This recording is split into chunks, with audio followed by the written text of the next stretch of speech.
이재용 삼성전자 부회장이 오늘 생일을 맞았습니다.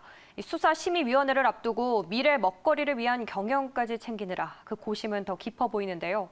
마냥 웃을 수만은 없는 우울한 생일을 맞이한 가운데 경영 공백까지 우려해야 하는 상황에서 오늘도 경영 행보에 나섰습니다. 보도에 유재준 기자입니다.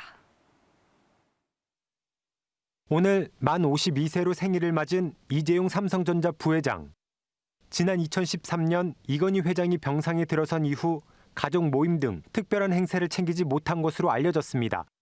특히 2017년에는 국정농단 사태로 옥중에서 생일을 맞이하는가 하면 2015년 삼성 서울병원을 통한 메르스 확산에 직접 국민 사과에 나서기도 했습니다.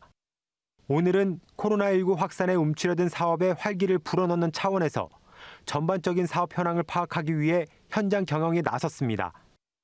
이 부회장은 경기도 수원에 위치한 생활가전사업부를 찾아 주요 경영진과 간담회를 갖고 인공지능과 사물인터넷 등 신기술을 적용한 차세대 제품 개발 현황과 프리미엄 제품 판매 확대 등 중장기 전략을 논의했습니다.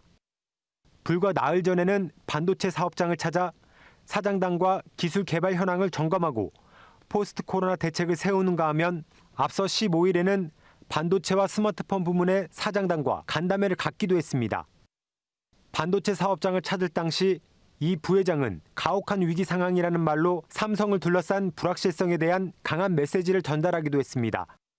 오는 26일 경영권 승계 의혹 기소 관련해 수사심의위원회를 앞두고 있는 가운데 미래 사업까지 챙겨야 하는 상황에 고심은 더 깊어지는 모양새. 수사심의위는 현안 위원회를 소집해 이 부회장의 공소제기 여부에 대한 최종 의견을 결정하는데 국민적 의혹이 제기되거나 사회적 이목이 집중된 사건의 수사 과정을 심의하고 수사 결과의 적법성을 평가하기 위한 제도입니다.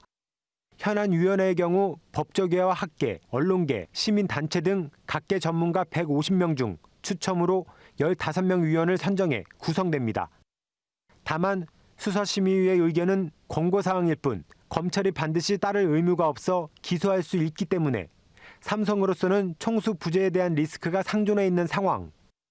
이 부회장이 기소되면 글로벌 경쟁은 물론 신규 투자, 신사업 진출 등 많은 부분에서 어려움이 따를 수 있다는 우려가 커지고 있는 이유입니다. 당장의 시스템 반도체 1위 달성을 목표로 지난해 발표한 133조 원 규모의 투자 계획에 차질을 빚을 수 있다는 해석마저 나오고 있습니다. 재계도 삼성 총수 부재에 대한 리스크는 기업의 성장과 함께 한국 경제에 미치는 영향력이 크기 때문에 상황을 예의주시하고 있습니다. 미래 투자에 대한 어떤 최종적인 결정, 사실 어쨌든 오너가 판단하는 부분이고 구속이 되거나 이러가 그러면은 경영에 위기가 온다.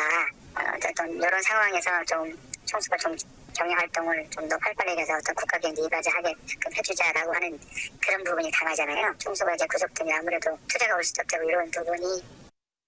우울한 생일을 보내고 있는 이재용 부회장이 생존을 위한 미래 전략 수립에 집중하고 있는 상황에서 코앞으로 다가온 수사심의위의 재개의 이목이 쏠리고 있습니다.